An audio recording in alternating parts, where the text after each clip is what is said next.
সবাইকে শুভ সকাল। আজকে একটা নতুন ভিডিও, নতুন ভাবনা নিয়ে এলাম। আজকের মূল বিষয় হচ্ছে আলাপ আলোচন। আজকের দিনে আমরা কতজনের সাথে আলাপ করতে পারছি, আলোচনা করতে পারছি। আলাপ জিনিসটা কি? আপনি আজকে কারোর সাথে হঠাৎ দেখা হয়ে গেল, হয়তো আপনি তাকে 10 বছর আগে চিনতেন, আজকের দিনে সে তা আপনাকে বা আপনি তাকে চিনতে পারছেন না। তো আলাপ আলোচন কীরমভাবে করবেন বা আলোচনা কীরমভাবে করবেন? আলাপ তখনই হবে যখন সেই মানুষটা আপনার কাছে অ্যাট্রাকটিভ হয়ে উঠবে।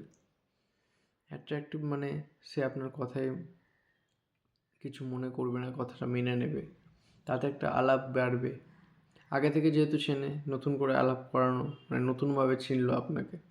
আলোচনা আপনাদের বিষয়বস্তু, আপনি কীভাবে তাকে জানাবেন, কী জানতে চান, কী জানিয়ে যাচ্ছেন। এই আলাপ আলোচনা করে মানুষ মানুষের সাথে একটা সম্পর্ক তৈরি করে।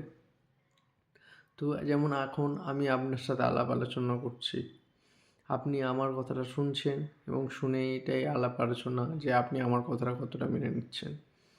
আলোচনা বিষয়টা হচ্ছে যে আমি যেটা ভাবে যেই কথাগুলো বলে আলোচনা বাড়াচ্ছি, সেখানেই আলাপটা পরিচয় পায়।